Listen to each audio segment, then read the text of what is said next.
Hello everyone, welcome back to puzzle series. This is third puzzle of puzzle series and the puzzle is 8 players A, B, C, D, E, F, G and H are going for a tournament in 4 different months, that is January, March, April, May, on different dates, that is 15th or 24th, but not necessary in the same order, right? यहाँ पे 8 लोग हैं हमारे पास जो कि किसी tournament में जा रहे हैं डिफरेंट मंथ में, यानी जनवरी में, मार्च में, अप्रैल, मई में, राइट। तो हम सबसे पहले यहाँ पे 4 मंथ्स कंस्ट्रक्ट कर लेते हैं और हर महीने में 2 डेट्स हैं हमारे पास, 15th और 24th, राइट। तो हम यहाँ पे लिख लेते हैं जनवरी, और जनवरी में भी हमारे पास 2 डेट्स हैं, इधर 15th और 24th, ठीक है, right.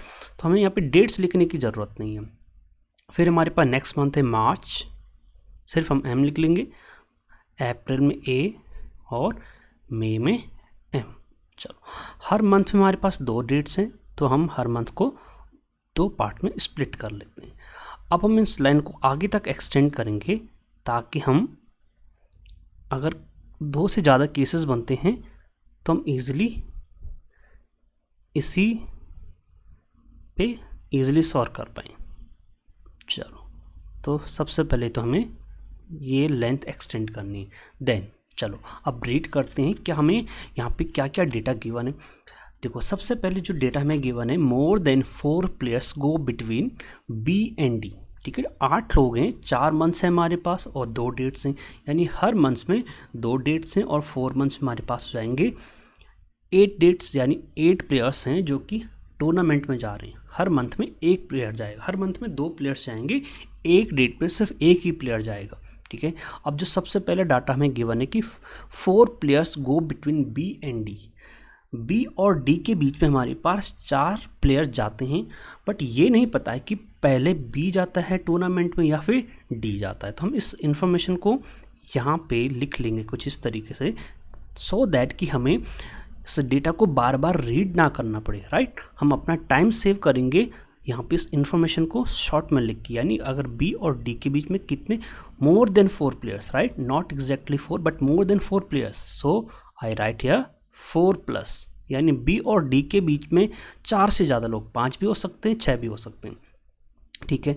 A goes in the month which has even number of days, A उस महीने में जाता है टूर्नामेंट में जिसमें इवन नंबर ऑफ डेज होते हैं। अब देखो, आपको याद होना चाहिए कि जनवरी में हमेशा 31 डेज होते हैं, मार्च में हमारे पास 31 डेज होते हैं, अप्रैल में 30 डेज होते हैं और मई में भी 31 डेज होते हैं। चलो, तो यहाँ बताया गया है कि ए उस महीने में जाता है जिसमें इवन नंबर ऑफ डेज होते हैं। अब देखो, इवन नंबर ऑफ डेज किस में होते हैं, अप्रैल में, यानी 30 डेज।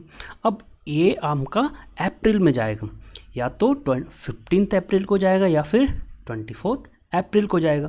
जो ऊपर वाली लाइन है हर मंथ में, ये शो कर रही है 15th, right, 15th of January, 15th of March, और जो सेकंड लाइन है वो है 24th की।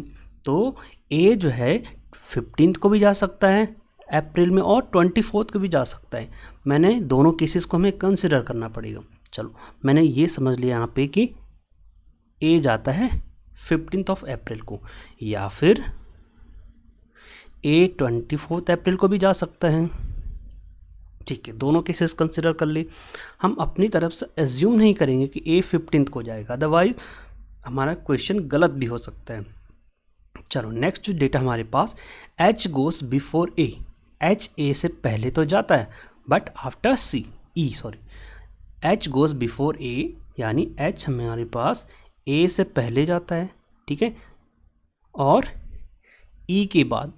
तो हम कुछ डेटा को कुछ इस तरीके से लिख लेंगे कि हमें डेटा को बार बार ना पढ़ना पड़े। नेक्स्ट हमारे पास C goes in the month which has even number of days, C उस मंथ में जाता है जिसमें इवन नंबर ऑफ डेज हैं, और इवन नंबर ऑफ डेज तो सिर्फ अप्रैल में है। उसमें भी अगर मैं इस केस की बात करूं तो 15th को तो ए जाता है, तो सी कौन सी डेट को जाएगा, ऑब्वियसली 24th को।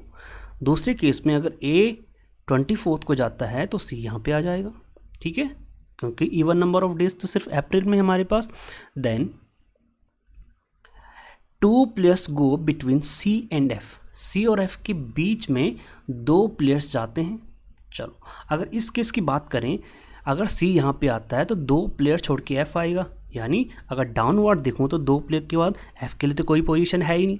सो it means F will go before C 1 2, तो एफ कहाँ आ जाएगा, यहाँ पे आ जाएगा। ठीक है, और अगर मैं इस केस की बात करूँ तो सी के नीचे भी एफ हो सकता है और सी के ऊपर भी एफ हो सकता है, राइट। तो इट मीन्स अगर मैं एफ जो है सी के बाद जाता है तो यहाँ पे 2 प्लेयर छोड़ के एफ यहाँ पे आ जाएगा। इट मीन्स यहाँ पे हमारे 2 केसेस क्रिएट हो रहे हैं, तो मैं 2 केसेस बना लेता हूँ यहाँ पे। ठीक है, एक बार सी जो है एफ जो है सी से पहले जाएगा, यानी एफ और सी के बीच में 2 प्लेयर, तो ये हो गया।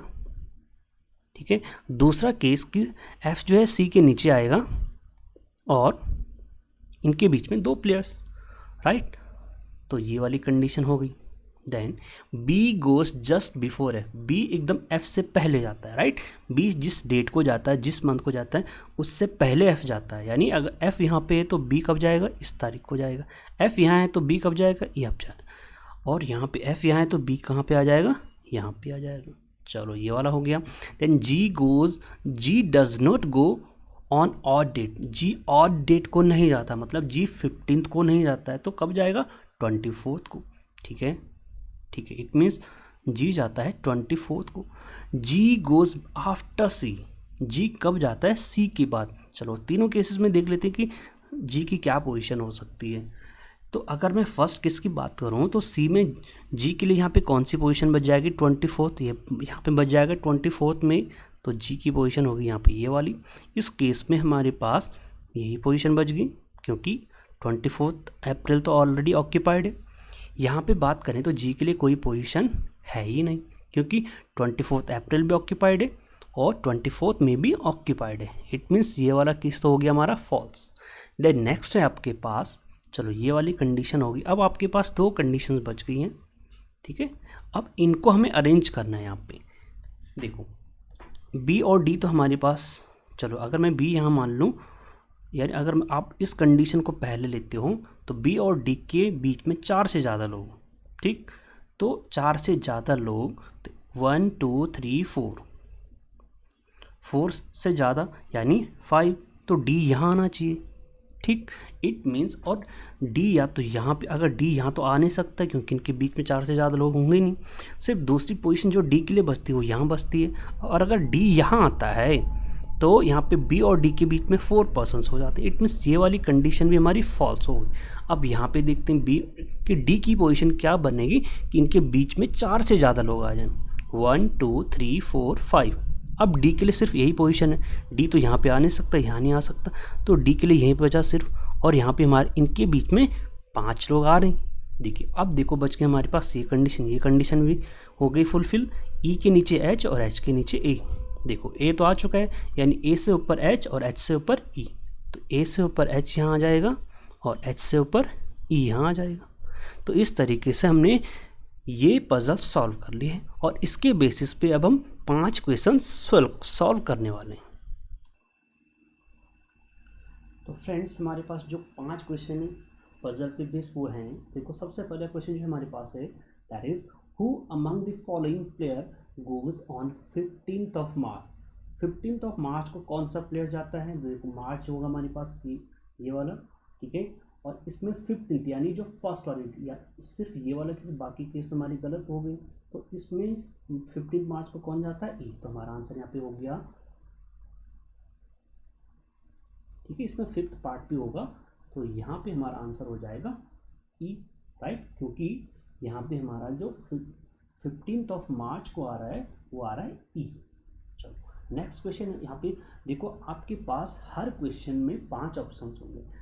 इस क्वेश्चन में हमारे पास सिर्फ 4 ही ऑप्शन थे, 5th ऑप्शन हमारा मिसिंग था, 5th में आना चाहिए हमारा ई, ठीक है। नेक्स्ट क्वेश्चन हमारे पास है how many players are going for tournament after H.